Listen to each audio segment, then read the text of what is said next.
سے سلامت آ جائے گا. تو صحابہ بھی انسان تھے، بشر تھے، ان کے اندر اتنی خوفداری آ گئی تھی کہ کوئی ہاتھ نہیں اٹھاتا.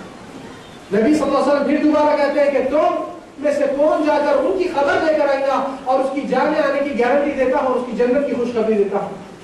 یہاں پر بھی صحابہ کرام کے اندر خوفداری بہت زیادہ ہو گئی تھی، اور کچھ آگے پیچھے اندر سے طبیعت ایک دم خوف کا منظر ہے، رات کی تاریکی ہے، دشمن پیاسا ہے، خون کا ایک آدمی مل جائے اس کو ختم کرنے کے لیے تیار ہے.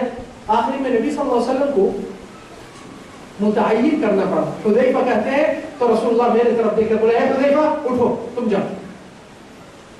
تو حذیفہ کہتے ہیں کہ جب اللہ کے نبی حکم دے دیا، اب میرے کو کوئی دوسرا چارہ نہیں کہ کچھ بہانے بناؤں، تو میں نے فوراً ڈرتے ہوئے کانپتے ہوئے اٹھا اور نبی صلی اللہ علیہ وسلم سے اترا خندق کے گڑھے سے. تو کہتے ہیں میرا ڈر پورا ہی نکل گیا. جتنا خوف وہاں پر بیٹھ کے لیا تھا کہ کوئی بھی ہاتھ نہیں اٹھائے تو نبی صلی اللہ علیہ وسلم متعین کر کے بھیجے. نبی صلی اللہ علیہ وسلم اپنے ساتھیوں کو رزق میں اور پریشانی میں کیا ہوتا تھے بول سکتے تھے ارے بھائی میرے پاس کئی جینا ہے جو نیک ہے ان سے بھیج کے اب بھی خبر لاتا ہوں. کر سکتے تھے نہیں کر سکتے تھے؟ وہ پورے مسلمان جینا تھے. کیوں نہیں کرے؟ کیونکہ نبی کا کرنا امت کے لیے ایک حکم بن جاتا تھا. تو اس کا مطلب یہ حکم ہے کہ ویسے جنات سے بھی طلب نہیں کرنا، مددگار صرف اللہ تعالیٰ ہوتا ہے. نمبر 2 کہ اکثر لوگ جب جنات اور یہ چیزیں جسم میں حاوی ہوتے بہت سے سچ باتوں کے ساتھ جھوٹ اور فریب کو ملا لیتے ہیں خاندانوں کو توڑانے کے لیے. کیوں؟ کیونکہ وہ لوگ کی بات کو جب لوگ سنتے کچے کان کرے کہہ رہے ہاں وہ لوگ ایسا کرے، ہو سکتا ہے یہ بات سے کرے، تو شیطان یہ بدگمانی اور آپس کے تعلقات کو ایمان والوں کے درمیان یونٹی کو توڑنا چاہتا ہے. تو جب ایمان والے جب رسول اللہ ان کو جھوٹا قرار دے دیے ہیں تو ہم ان کو سچا کیسا دیتے؟ تو یہ سب سے بڑی نقصان کی چیز ہے کہ رسول اللہ کی تعلیموں کو آپ توڑ کر اپنی عقل اور سمجھداری کو زیادہ سمجھ والے بنائیں تو اس میں کافی نقصان ہوتا ہے. تو چاہے کسی بھی قسم کا جادوگر یا عامل نیک جنات سے بھی لینے کا حکم آپ کے سامنے آ چکا ہے کہ ویسا بھی جائز نہیں. سوال یہ آ رہا ہے کہ کچھ گھر میں شیاطین کا گزر بسر جب ہوتا ہے تو گھر کے اندر کیا محسوس ہوتا ہے، یعنی کیسا پہچانے کہ گھر متاثر ہے؟ پہلی چیز، یہ سوال کا جواب دینے سے پہلے ایک ذہن سے چیز نکالنا. انسان جب کوئی چیز کا وسوسہ اور خوف لیتا ہے، اگر وہاں سے ایک چھینگا تو بھی آپ کو ایک شک آتا کہ شیطان کی آواز کی ہے حقیقت میں، کیونکہ آپ اپنے مائنڈ کو ایسا تیار کر کے پریپیئر کر کے رکھیں. آپ یہ سوچئے کہ میں اللہ کے بندے ہوں اور اللہ کی بندی ہوں، اللہ کی حفاظت میں یہ دعائیں میں پڑھتے ہوں. الحمدللہ ہمارے گھر میں تلاوت قرآن کی ہوتی ہے. اور صحیح بات ایک حدیث کو میں بھول گیا، یہ سوال کرنے والے بہت اچھا کیا جس نے میرے سامنے یہ سوال رکھے. رسول اللہ صلی اللہ علیہ وسلم کی حدیث ہے علیکم بسورۃ البقرہ، سورہ بقرہ کے بارے میں تم کو جتا کر کہتا ہوں کہ اس کو لیجئے. فإن أخذها برکہ، سورہ بقرہ کو لینا برکت کو لینے کے برابر ہے. وترکها حسرہ، اور اس کو چھوڑیں گے تو حسرت افسوس کر لیں گے آپ اس چھوڑنے کے اوپر. ولا تستطيعها البطلہ، جادوگر اس کے اوپر وار نہیں کر سکتے. اور یہ سورہ بقرہ کے بھی کیسٹس الحمدللہ سی ڈی میں بھی اس کیسٹ میں بھی یہاں پر دستیاب ہے. جو حاصل کرنا چاہتے ہیں اپنے گھر میں کم سے کم سورہ بقرہ کا، یہ سب سے بڑی بندش کی بات ہے. گھروں کے اندر چاہے محسوس رہے سامنے بٹھا کے کوئی بات کر رہا ہے تو بھی آپ ڈرنے کی ضرورت نہیں. کیوں؟ کیونکہ آج کل کے کئی ایمان والے گھروں میں وہ دکھنے سے، یہ محسوس ہونے سے، یہ آواز آنے سے خوف کی زندگی لے کر سالوں سے ڈرتے ہوئے آج تک کچھ نہیں ہوا، آگے کیا ہوگا؟ تو ڈر کی زندگی کیوں لینا جبکہ آپ مقابلے میں جیتنے والے ہیں اور اللہ تعالیٰ آپ کی مدد کرنے والا ہے. شرط کہ آپ اللہ تعالیٰ کی شریعت کو پکڑ لیجئے اور شیطانیت کو گھر سے بند کر دیجئے.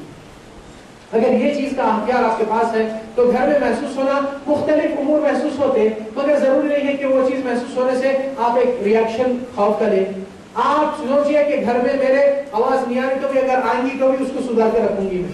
یہ ایمان والی عورت ہے جو اللہ کے کلام پہ، نبی کے دعائوں پہ اتنا بھروسہ اور یقین سے کہنا. تو اس میں یہ جواب ہے.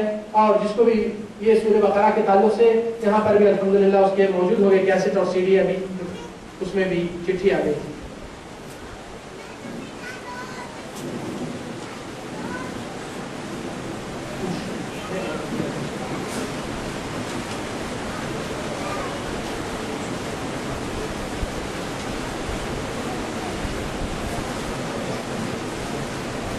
یہ سوال بہت امپورٹنٹ ہے اور اہمیت کا ہے، کیونکہ کچھ واردات ایسے آئے ہیں کہ کچھ مسلمان لڑکیاں غیر مذہب ہندو اور دوسرے لڑکوں کے ساتھ بھاگ کر اپنی زندگی بنا لیتے ہیں.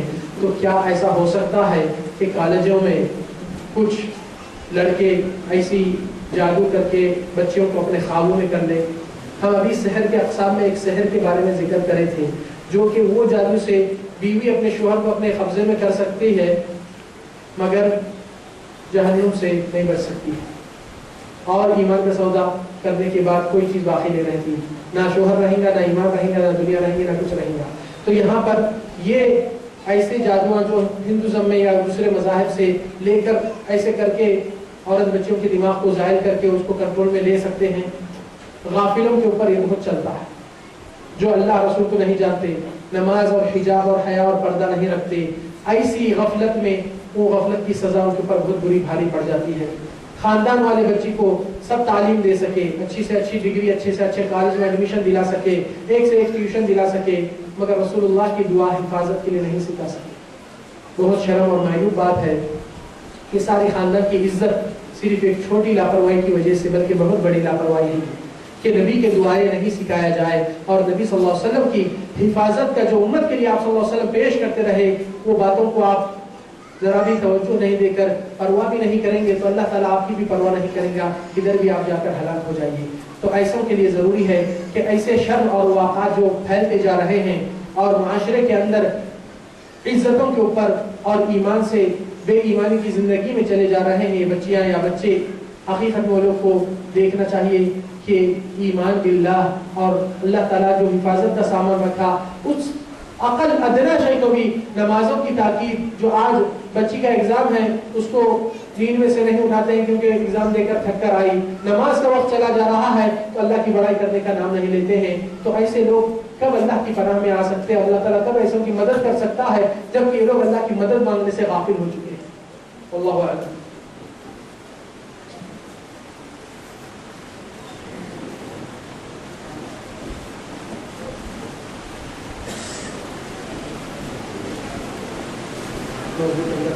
کیونکہ سوالات ماشاءاللہ سے بہت سے آئے ہیں مگر میں جو چیز ریپیٹ درس میں ہو چکی ہے اس کو نہیں وہ کر رہا ہوں.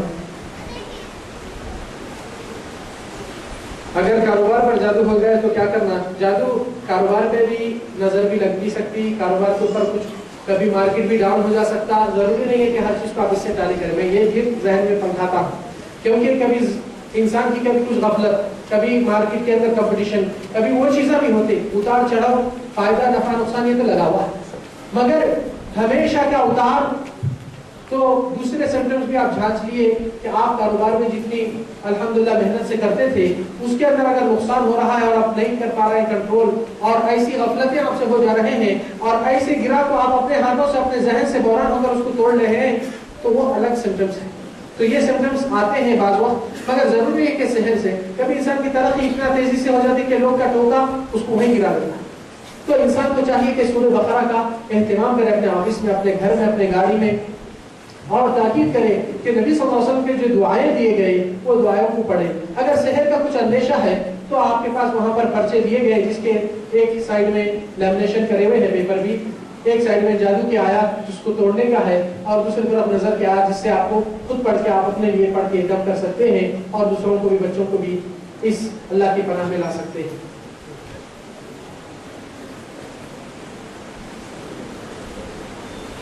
یہ سوال بہت اچھا ہے خواتین اور مردانے سے، یعنی خواتین کی طرف سے شاید یہ سوال کہ خوشبو لگانے سے کیا جنات انسان کے اوپر اٹیک کر سکتے ہیں یا اس کی وجہ سے؟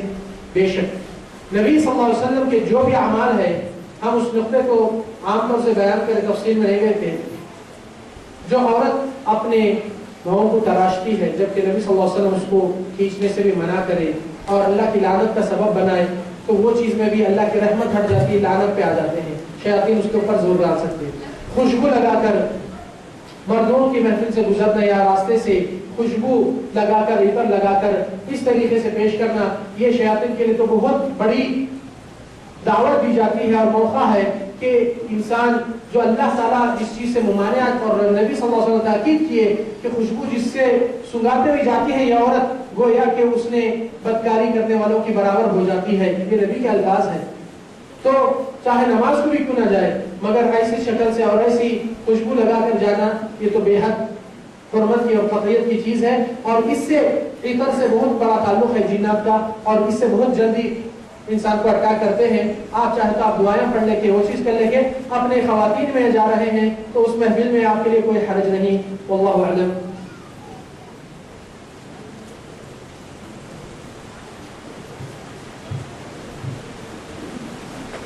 جتنے بھی بھائی بہن سوال یہاں پر بھیجائے ہیں وہ برائے کرم نوٹ کر لیجئے، ان کے سوال یا ان کے جوابات CIE کی ویب سائٹ پہ موجود ہوں گے انشاءاللہ ایک ہفتے کے بعد۔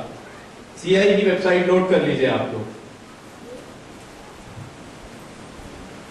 کیونکہ وقت کافی ہو چکا ہے اور سوالات کافی ہیں، اسی لیے